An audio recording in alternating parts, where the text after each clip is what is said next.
Hi, my name is Jeff Prentice, and I'd like to talk about portfolios. It's never too early to start thinking about putting together a portfolio, and there's two types that I'd like to talk about: print and web. And I'm just going to do a simple Google search for creating a print portfolio, and you can see there's a lot of information there. And I just clicked on the first link there, and it was a pretty good link. It has some really good information and tips on putting together your portfolio. As this artist, they have good examples here, and as the artist or as the author says here, nothing takes the place of a well-executed print portfolio. However, my own experience is that a lot of times your web portfolio can open the door.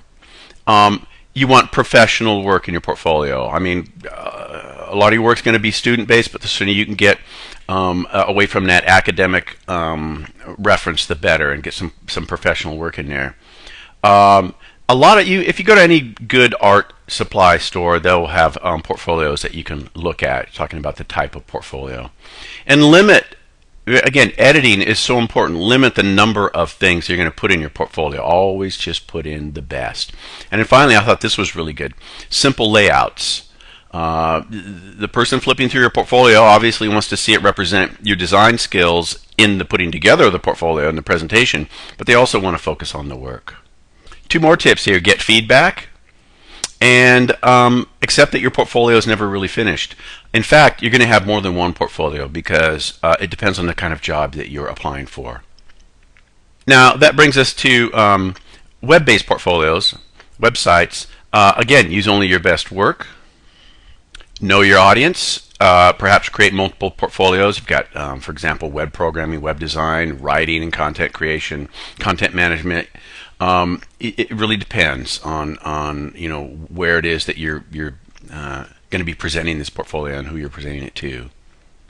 This is CoralFloat or CoralFloat, and they actually have a portfolio section, and this would be really good for you to go through. And you can look at these people's portfolios: industrial design, interaction design, 3D modeling, environmental graphics, illustration. Click on any of these when you go to coralfloat.com, and actually they will host your portfolio for you. Let me just show you my own. I've had this for years, and it has my art, examples of my artwork here, and then it has a lot of teaching support here. And if you go and visit the studio, it'll show you my latest works.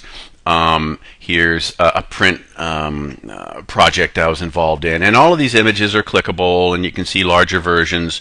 And they also are accompanied by a written component, because when you're showing your portfolio, people are going to ask you about the work, and that's why in courses the written component, the participation, learning how to analyze is so important. So now, I have taught web design, and one of our first projects was always to create a portfolio, and I'll just show you. These are student portfolios, and categories: illustration, typography, graphic design, photography, and you can roll over these thumbs and look at the images. So, and then here's your navigation here. Let's look at another one.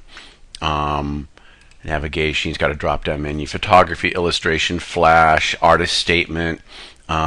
Things like that. And he's using not a plugin, but a JavaScript to be able to go through and look at these images like you're in a gallery. Now, this is a really excellent portfolio site, Ellen Norris, and what she did was she got someone to put her site together for her.